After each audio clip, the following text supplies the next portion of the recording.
Now, if the sampling feature in the previous training video doesn't work for you because you keep coming across duplicates and you're wasting a lot of time, then the other option I can offer or suggest is the RAND function in conjunction with the advanced filter feature. Now, we already covered the advanced filter feature in an earlier training video, so you want to watch that, assuming that you've seen it. Let's go back to our worksheet, our database here on sheet 1. And down below in a cell here, let's enter in our RAND function equals RAND. And you can see with it highlighted in the pop-up, it says returns a random number greater than or equal to 0, but less than 1. So we're dealing in decimals. Let's go ahead and with it highlighted, hit the tab key to pop open the function. And you can see down below, we'll close it with the other parenthesis, hit enter, and there it is. The random sample between 0 and 1. But what I want to do is I want a random sample of these 7 employees here, and I just want 1. So what I can do is I can come up here in the formula bar and do, say, less than 0.05, which is 5%. So it's 5% of 7 employees. It's about 1, so it should give me 1. If I did 25% of 7, it would be about 2, and 50% would be about 3 or 4. So you have to play with that if you'd like. Go ahead and hit enter. And that's our mini criteria database that we're setting up for the advanced filter feature, because the advanced filter feature requires some criteria. Now, I'm not going to add a label up above, but keep in mind that when we use the advanced filter feature, that we select the empty label cell above and not just the criteria, because if we select the criteria, it will think it's the label and we'll get erroneous results.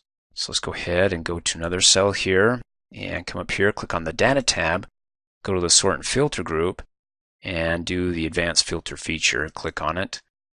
And first off, it wants to know what range that we want to filter for. Looks good. Employee ID, last name, first name. You can add more or less. You can just go ahead and, of course, delete that and then click and drag to select your range.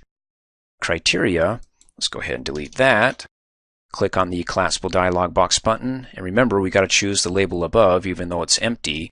And then drag down and choose the actual criteria, the results therein. And then hit enter on the keyboard to pop it open. Then I want to copy the results to another location.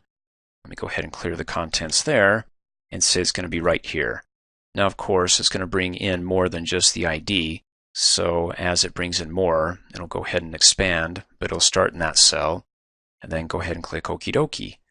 Hey, there we go, our first random sample, which happens to be the first person here, Marge. That's okay. We'll go ahead and do it again, and let's do, how about 3 or 4 of them? So we'll do 50%. Now what I recommend that you do, instead of just deleting this and going to random sample again, I run into errors, especially when you want to do something that's different because you want it random again. So we'll go ahead and just clear it all out. And then we'll type in equals, RAND, tab, close parentheses. It's going to be less than 0.50.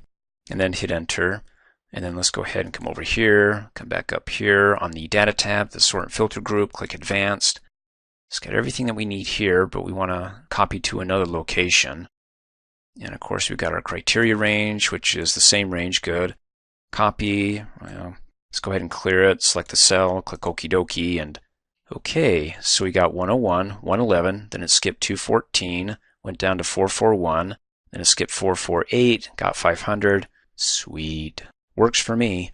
And if all this seems tedious, don't forget you got your macros, so you want to watch my training video on the advanced filter feature, which I go over in tandem with macros and also the macro training videos. So you can go ahead and record all these steps and then just execute them in a single click by doing your random and also doing the advanced filter feature and also a macro to go ahead and just select the whole range and clear it out in a single click, or your shortcut keys, whatever works for you.